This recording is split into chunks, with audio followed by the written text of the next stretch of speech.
दोस्तों, आपने कई सारी मोरल कहानियां सुनी है, लेकिन कुछ मोरल कहानियां ऐसी होती है जो बेहद खास होती है, क्योंकि वह हमारे खुद के बारे में होती है।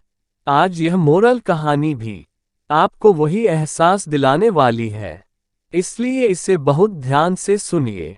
एक शहर के पास एक जंगल था, जहां दो भिखारी रहा करते थे। क्योंकि उनके पास रहने के लिए कोई घर नहीं था, इसलिए जंगल को ही उन्होंने अपना घर बना लिया था। किसी इंसानों के घर के पास रहने पर वो उन्हें वहां से हटा देते, इसलिए उन्होंने जानवरों के घर यानी कि जंगल में ही रहना बेहतर समझा।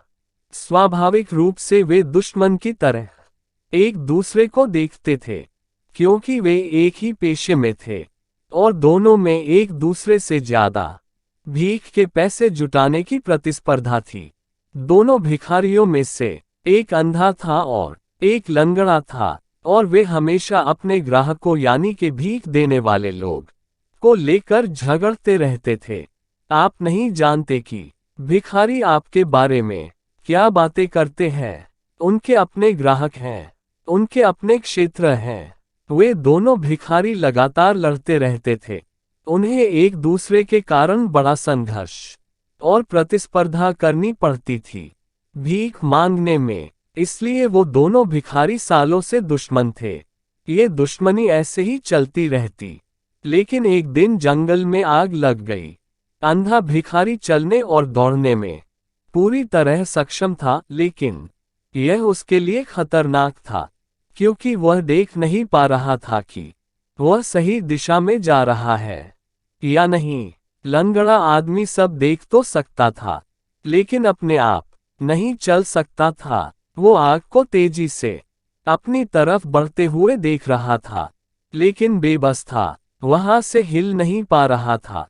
आग इतनी तेजी से फैल रही थी और हवाएं इतनी तेज थीं, लेकिन वह देख सकता था कि अभी भी बाहर निकलने की संभावना थी। कुछ स्थान ऐसे थे जहां आग अभी तक नहीं पहुंची थी, लेकिन जल्द ही आग वहां पहुंच सकती थी। जल्द ही वे हर तरफ से आग से घिर जाएंगे। वे दोनों अपना सारा विरोध, प्रतिस्पर्धा भूल गए। ये लड़ने का समय नहीं था, यह एक होने का समय था। और उस अंधे ने लंगड़े को अपने कंधे पर उठा लिया और वे एक शरीर की तरह काम करने लगे। अब उनकी आंखें थीं और उनके दोनों पैर थे।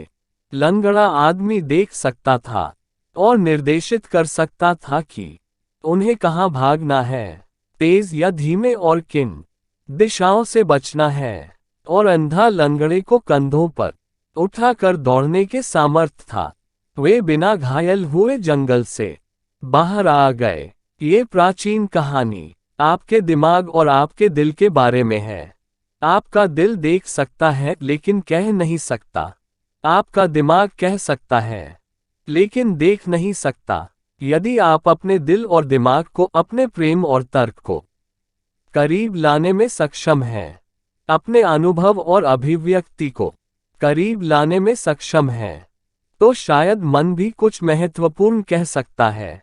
ये पूर्ण नहीं हो सकता है, ये संपूर्ण अभिव्यक्ति नहीं हो सकता है, लेकिन ये सही दिशा में एक संकेत हो सकता है।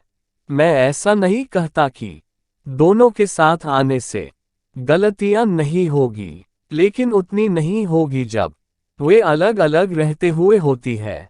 दोस्तों, आपको ये कहानी कैसी लगी, हमें कमेंट करके बताएं। कहानी अच्छी लगी तो लाइक कीजिए और अपने दोस्तों को शेयर कीजिए, और ऐसी ही कहानियों के लिए हमारे चैनल को सब्सक्राइब कीजिए।